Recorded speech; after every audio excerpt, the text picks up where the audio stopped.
best in the company of RAPIDO. And we begin with a band whose name reminds me of one of the Village People's biggest hits from the end of the 70s, Everything But the Girl. A band then, or rather a duo, founded by Tracy Thorn and Ben Watt, two ever so serious and radical militants who have just finished recording in Los Angeles with the head of such local stars as Omar Hakim, Joe Sample, and even Stan Getz, producing an album which is not unreminiscent of certain Steely Dan songs. And in my mouth, that's a compliment. Tracy hates Bob Dylan. Well, someone has to do it, especially because she thinks he's not a gentleman with girls, and not only with girls like her. Strange, isn't it? And it's in Rapido.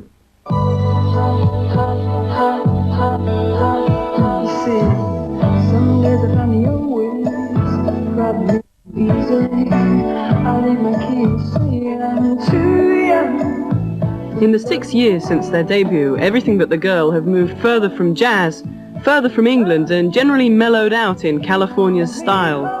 Their latest album, The Language of Life, features Tommy LaPuma, the LA producer of Miles Davis and George Benson.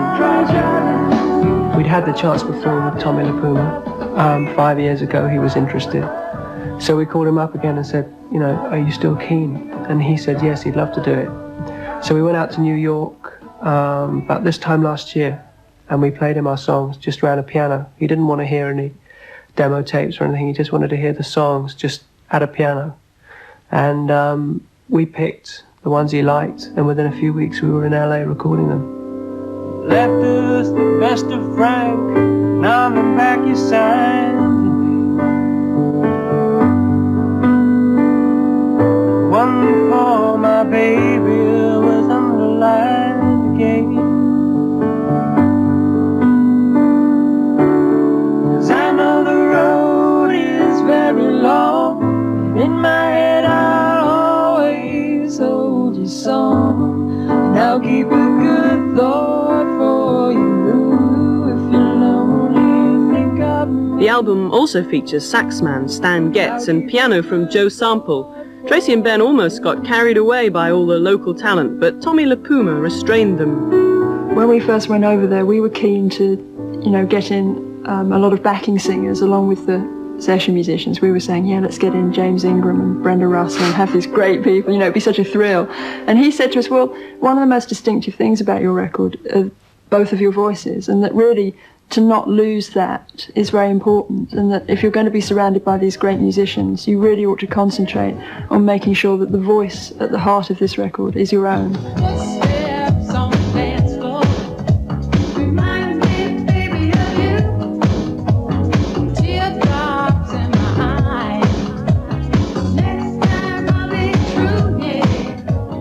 Linda and Cecil Womack were a surprise influence on Tracy and Ben, who even went as far as recording one of the Womack's more obscure songs, Take Me. They used the male-female vocal idea really freshly. I thought it was very exciting, and that encouraged us to sing together and share vocals on tracks and sing from the male and the female point of view within the same song, which is something we hadn't really done since Eden. And they opened our eyes to that again.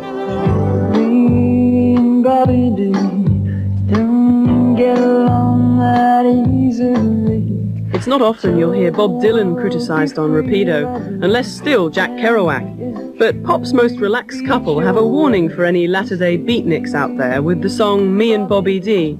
No, it's not an anti-Bob Dylan song. I like a lot of Bob Dylan's records.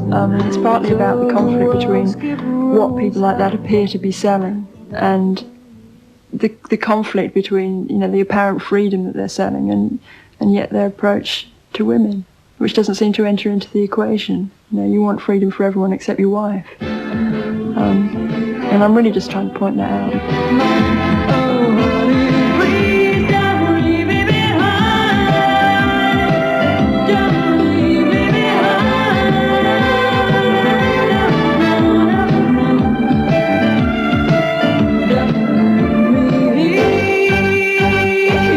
Not surprisingly, many of the critics who got left behind in Britain have taken the stateside move badly. Tommy LaPuma's production is so laid back it's near horizontal, and some think that Californian sunshine has gone to their heads.